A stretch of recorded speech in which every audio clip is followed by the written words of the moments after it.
Friends, তো এখন সকালবেলা উঠে তাড়াতাড়ি আজকে রান্না বান্না সব করে কমপ্লিট করে নিয়েছি।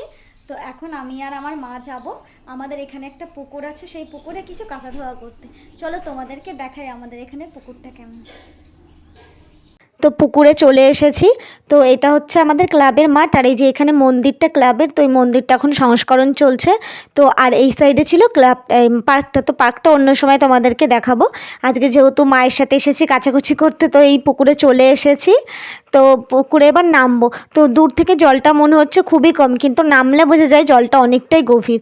তো এই যে এখানে সিঁড়িও করে দিয়েছে, বেশি দিন হয়নি। তো মা আর আমি এই সিঁড়ি থেকে নামছি, নেমে চলো পুকুরটা তোমাদেরকে দেখাই।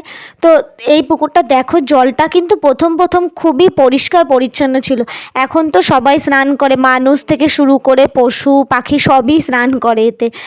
পশু পাখি বলতে আমি বোঝাতে চাইছি কুকুর, তারপরে তোমার বিড়ালও এসে স্নান করে দেখি পুকুরটাতে, গরু সবাই। তো যাই হোক, আবার এখানে না সাপও আছে, মাছও আছে, মানে সব কিছুই আছে। তো এই পুকুরে না আমি তোমাদের দেখানোর চেষ্টা করছি, দেখো মাছ আছে। জানি না কতটা ক্যামেরাতে এই ভিডিওটাতে উঠলো, তবে খুব ছোট ছোট যেমন মাছ আছে, বড় বড়ও মাছ আছে, যেমন তেলাপিয়া, তারপরে মোরলা, পুঁটি, তারপরে বড় বড় যে চারা পোনাগুলো হয় সেগুলো, শোল, চ্যাং, মানে বিভিন্ন ধরনের মাছই এই পুকুরটাতে ছাড়া আছে। এই যে দেখো এখানে আর কি একদম জলের প্রথম দিকে সিঁড়ির কাছেই কতগুলো ছোট ছোট মাছ ভাসছিল। তো সেগুলোই আমি ক্যামেরাবন্দি করলাম। আর বড় মাছগুলো না মাঝখান বরাবর ভাসছিল জলের।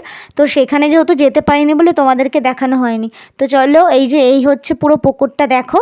তো আমার মায়েরও এইদিকে কাচাকুচি কমপ্লিট হয়ে গেছে। তো এবার চলো বাড়ির দিকে যাওয়া যাক। তো আমি আর মা এবার বাড়ির দিকে যাচ্ছি, চলো। তো আমার ভিডিও যদি তোমাদের ভালো লেগে থাকে অবশ্যই আমার ভিডিওগুলোকে লাইক, কমেন্ট ও শেয়ার করে দিও।